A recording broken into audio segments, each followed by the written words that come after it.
Cristiano Ronaldo marcó más goles en el Real Madrid que en cualquier otro club de su carrera, temporadas con 50, con 60 goles, números que ningún jugador en la historia había alcanzado antes, y sin embargo, hay algo que esas cifras no pueden explicar, porque quienes lo vieron jugar en 2008 siguen diciendo que esa fue su mejor versión, no la más goleadora, la más completa, la que reunía todo al mismo tiempo, sin sacrificar nada.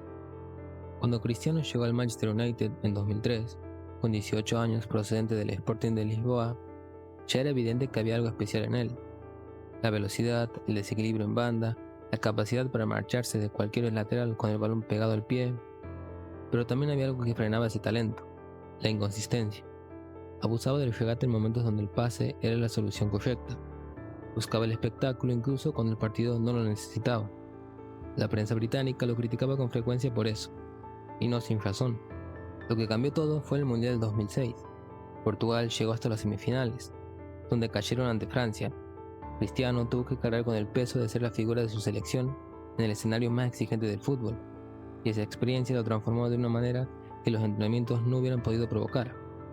Cuando regresó a Manchester para la siguiente temporada, era un jugador distinto, más concentrado, más eficiente, menos interesado en la habilidad por sí misma y más obsesionado con lo que el equipo necesitaba de él. La temporada 2006 y 2007 fue la primera señal de lo que estaba por venir: 23 goles en 53 partidos, Premier League ganada con el United y 4 premios individuales en Inglaterra en el mismo año: mejor jugador de la PFA, favorito de los aficionados, mejor jugador joven y el galardón de la Federación de Escritores de Fútbol. Fue el primero en la historia en ganar los 4 en la misma temporada, pero incluso así, quienes estuvieran mirando con atención sabían que todavía no había llegado a su techo. Esa temporada fue el aviso, la siguiente fue la explosión. En la temporada 2007-2008, Cristiano Ronaldo marcó 42 goles en 49 partidos. En la Premier League anotó 31, un récord histórico que ningún jugador había conseguido antes, que le valió la Bota de Oro europea. En la Champions League fue el máximo goleador con 8 tantos. El United ganó la Premier League y ganó la Champions, y Cristiano estuvo en el centro de todo, no como una pieza más del sistema, sino como el motor que lo hacía funcionar. Pero lo que convierte esa temporada en algo diferente a cualquier otra de su carrera no son los números, son los tipos de goles, las situaciones desde donde los marcaba, la variedad de recursos que usaba para conseguirlos.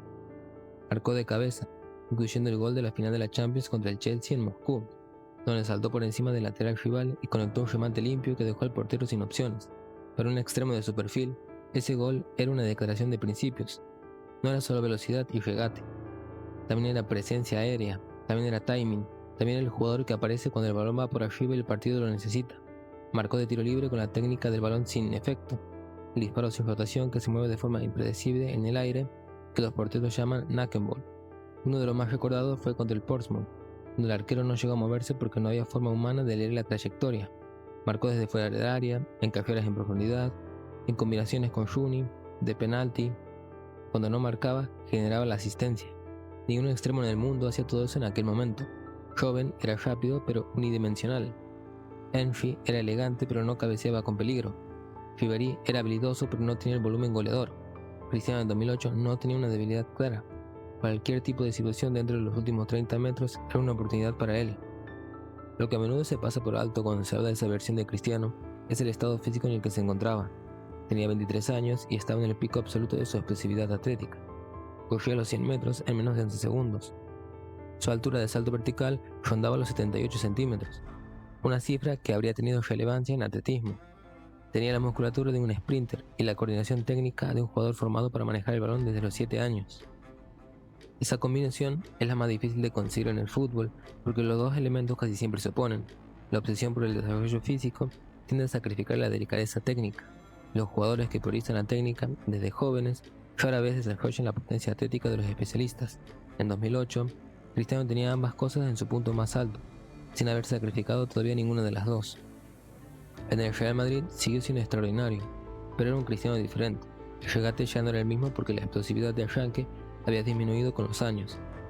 El juego se fue haciendo más vertical, más dependiente del disparo, de la llegada al área, de la eficacia en el remate. Fue una adaptación brillante, la de un jugador que entiende lo que el cuerpo ya no puede hacer y ajusta su fútbol para seguir siendo determinante. Pero era una versión distinta. No peor necesariamente, pero incompleta en el sentido de que algunas de las herramientas que tenía en 2008 ya no estaban disponibles de la misma manera.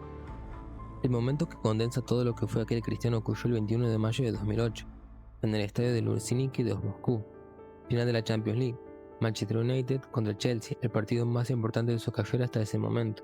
En la primera parte saltó más alto que el defensa que lo marcaba y conectó el primer gol de cabeza. En la tanda de penaltis falló su lanzamiento. El United ganó igual, con el penalti decisivo de Edwin van der Sar, y en ese partido quedó registrado todo lo que era aquel jugador: el que podía abrir un partido con un remate aéreo, el que podía fallar bajo la presión máxima que existe en el fútbol, y aún así haber merecido estar ahí porque había llevado a su equipo a esa final con 42 goles en la temporada. Ese invierno ganó el Balón de Oro con 446 puntos. Lionel Messi, que ya empezaba a consolidarse en Barcelona, quedó segundo con 281. Incluso Messi reconoció públicamente que Cristiano había tenido una gran temporada y era el favorito para el Balón de Oro. Lo que vino después también fue extraordinario: los 50 goles en el Madrid, los 4 Balones de Oro más, los récords históricos en la Champions y en la Liga, formando parte de una carrera extraordinaria.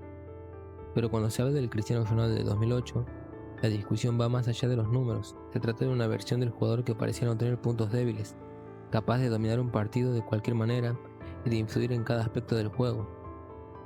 En 2008, Cristiano Ronaldo tenía 23 años y contaba con un repertorio casi imposible de encontrar en un solo futbolista. Podía desbordar por velocidad, superar rivales con regates, rematar de cabeza como un delantero centro, marcar desde larga distancia, ejecutar tiros libres, asistir a sus compañeros y presionar sin descanso. No dependía de una única virtud. Si un partido exigía potencia, la tenía. Si exigía técnica, también. Si requería definición, aparecía. Era un jugador capaz de adaptarse a cualquier escenario. Esa versión duró relativamente poco. Con el paso de los años siguió evolucionando y construyó una carrera aún más grande, llena de títulos, goles y récords. Pero el Cristiano Ronaldo de 2008 quedó como una fotografía irrepetible dentro de su propia trayectoria. El momento que todas sus cualidades físicas, técnicas e competitivas coincidieron al mismo tiempo en su punto más alto.